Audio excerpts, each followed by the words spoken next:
Listen to this. Prosecutors filing a motion for a pretrial detention, attempting to put that guy, Jacoby Von Trail-Tillman, accused of trying to rape a woman on a Florida trail.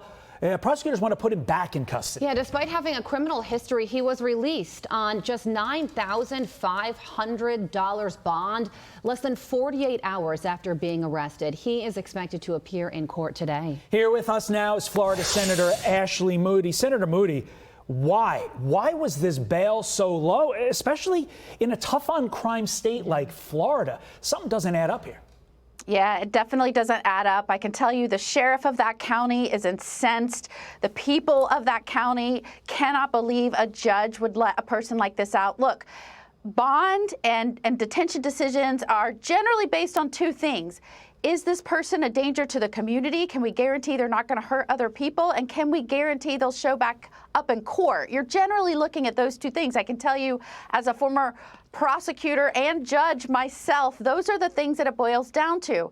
And if you have a person like this who is accused of sexual battery, harming someone. I mean, the details of this case are incredible. Grabbed a woman, she was jogging, allegedly assaulted her. He's been in prison, and when they were looking for him, his mother was arranging for him to fly out of the state and get out of Dodge. This is the example of a person that should be locked up and not a danger to the community. So I think you have a lot of people scratching their heads, and they're going to have a lot of answering to do. Certainly the judge that made this decision is going to be highly scrutinized now. Senator, what he said was, I didn't rape the lady. Instead, I was trying to kill the lady. And when asked why, he said he wanted to know what it was like to choke someone out. Oh I mean, gosh. This is sick. And the the real question is, why did the judge, you have a prosecutor now, and by the way, this is one of the prosecutors that Governor DeSantis had removed from office and is back in office now. The question is, were they insistent at that hearing and giving the judge all of the facts of this case, not only the criminal background, but all of those unique facts, exactly what you're talking about? I know that they've come in now and said that they're going to ask for this to be reconsidered. They'd file additional charges, but you've got to have all of that information presented to the judge at that time.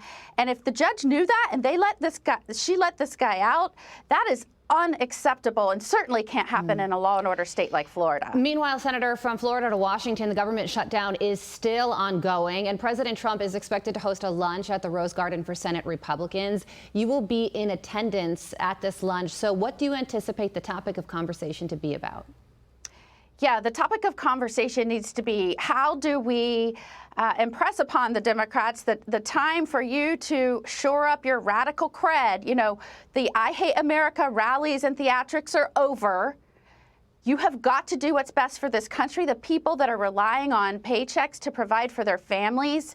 You need to buck Schumer, man up, and vote for this bipartisan clean funding bill so we can open back up this country.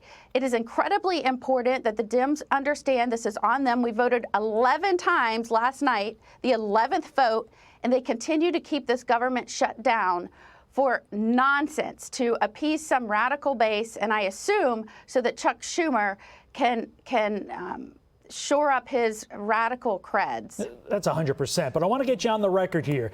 The nuclear option is being discussed. And for those of you who don't know, that would eliminate the filibuster and allow you guys to move forward with a simple majority, not the 60 votes that you currently need. Are you in favor of the nuclear option just to get this thing moving along and get this shutdown over?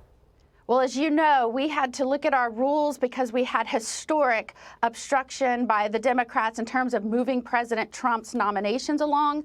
I can tell you that those discussions in terms of how we proceed and how we open back up this government are having. I know that leadership is saying that that's not something that they want to happen because on the other side of this, the Dems have a lot of things that they want to do that I believe would hurt this country if they did that. But those discussions are on the table, and many of my colleagues are having those discussions right now. Senator, thank you for joining us this morning. We hope you enjoy the lunch, both the topic of conversation and the menu as well. Senator Ashley Moody from Florida, we appreciate it. I'm Steve Ducey. I'm Brian Kilmeade. And I'm Ainsley Earhart. And click here to subscribe to the Fox News YouTube page to catch our hottest interviews and most compelling analysis.